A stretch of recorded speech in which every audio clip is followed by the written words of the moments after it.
அனுபவ காட்சிகள் பெரும்பாலும் நாம் நுட்பமான நிலைக்கு மெல்ல மெல்ல உயரும் போது ஏற்படுகின்றன. ஏற்கனவே ஒரு இடத்துல நடந்த சம்பவங்களை உங்களுக்கு அந்த காட்சிகள் காமிக்கலாம். அனைவருக்கும் அன்பான வணக்கங்கள். நாம் தியானத்துல ஈடுபட்டு இருக்கும் போது, கண்ணை மூடி அமைதியா ஆழ்ந்த தியானம் செய்து கொண்டிருக்கும் போது நமக்கு பல்வேறு காட்சிகள் வந்து கொண்டே இருக்கின்றன. அமைதியா இருக்கும்போது எனக்கு காட்சிகள் வருது. அந்த காட்சிகளை என்னுடைய மன காட்சிகளா அல்லது உண்மையிலேயே சூட்சுமமாக தியானத்துல வரக்கூடிய வேற காட்சிகளா அப்படிங்கிறது எப்படி டிஃபரன்ஸ் பண்றது அப்படின்னு சொல்லி கேட்டிருக்கிறீங்க. இதுல நிறைய விஷயங்களை நாம் தெரிந்து கொள்ள வேண்டும். நம்முடைய மனமானது எப்போதும் எண்ணமிட்டு கொண்டே இருக்கும். அந்த எண்ணங்கள் வர்றதும் இருப்பதும் மறைவதுமாக இருக்கும். இது இயல்பாக மனதினுடைய இயல்பு. நாம விரும்பினாலும் விரும்பலாட்டாலும் ஒரு மனமானது என்ன செய்யும், அதனுடைய இயக்கத்துல இருந்து கொண்டே இருக்கும். இதுல நமக்கு பார்த்த, கேள்விப்பட்ட, புலன்களால் அறிந்த, நாம் யோசித்த, சிந்தித்த விஷயங்கள் நமக்கு பதிவுகளாக இருக்கின்றன.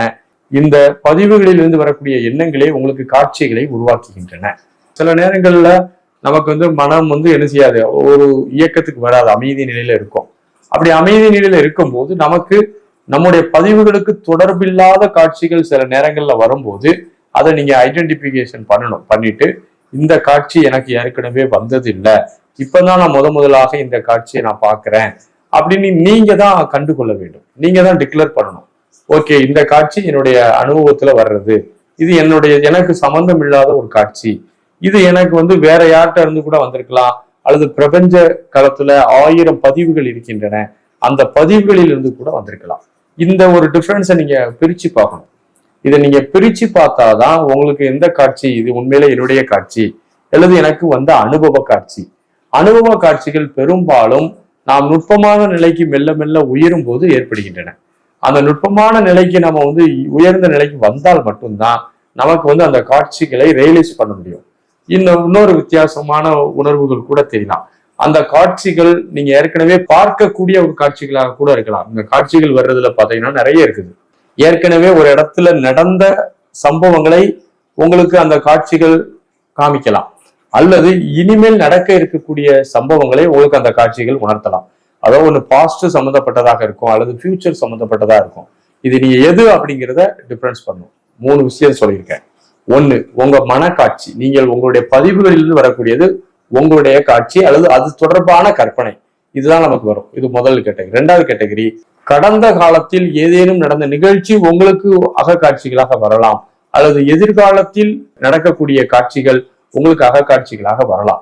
ஸோ இதை நீங்க கம்பேர் பண்ணணும். இந்த 3ஐயும் கம்பேர் பண்ணி பார்த்துதான் இந்த காட்சிகள் எந்த வகைப்பட்டது அப்படிங்கிறத நம்ம டிக்ளரேஷன் பண்ண முடியும். அப்படி பண்ணாதான் நீங்க கிளியரா நீங்க உங்களுக்குள்ள பாக்குறீங்கன்னு அர்த்தம். நமக்கு தோன்ற எல்லா விஷயத்துக்கும் நம்ம பொறுப்பெடுத்து அப்படின்னு நம்ம சொல்லிட்டு இருந்தோம்னா நம்ம ஒரு மன குழப்பவாதியா மாறிடுறோம், ஒரு பைத்தியம் கூட பிடிச்சிடலாம். நம்ம எல்லாமே அனுபவம், ஆன்மீக அனுபவமா எடுத்துடக்கூடாது. நிறைய பேர் இன்னைக்கு அதை ஆன்மீக அனுபவமாக கருதுகிறார்கள். தனது மனதுல இருக்கக்கூடிய கற்பனை பதிவுகள்ல இருந்து வரக்கூடிய விஷயங்களை எல்லாம் தன்னுடைய ஆன்மீகவாதியாக தன்னை பாவித்துக் கொள்கிறார்கள். இன்னைக்கு நிறைய பேர் ஆன்மீகத்துக்கும் அவர்கள் இருக்கிறதுக்கு சம்பந்தமே இல்லைனா அவர்களுக்கு ஆன்மீக அனுபவங்கள் வருவது போல் தன்னை ஏமாற்றிக் கொள்கிறார்கள். தன்னைத்தானே ஏமாற்றுவது மட்டுமல்லாமல் மற்றவர்களுக்கும் அதை பிரகடனப்படுத்துகிறார்கள். உண்மையிலே ஆழ்ந்த அமைதியா உட்கார்ந்து பொறுப்புணர்வோடு உட்கார்ந்து இது எதன் வகைப்பட்டது என்பதை சிந்தித்து கரெக்டான டிக்ளரேஷன் கொடுக்கும் போதுதான் இது ஆன்மீகம் சம்பந்தப்பட்ட காட்சியா அல்லது பதிவுகள் சம்பந்தப்பட்ட காட்சியா அப்படிங்கிறத நம்ம முடிவு செய்ய முடியும். இதுல நுட்பமா இன்னும் ஆழ்ந்த கருத்துகள் இருக்கத்தான் செய்கின்றன. அதை நாம் படிப்படியாக தியானத்தில் உயர்ந்த நிலைக்கு போனாதான் தெரிந்து கொள்ள முடியும். வாழ்த்துக்கள். நன்றி, வணக்கம்.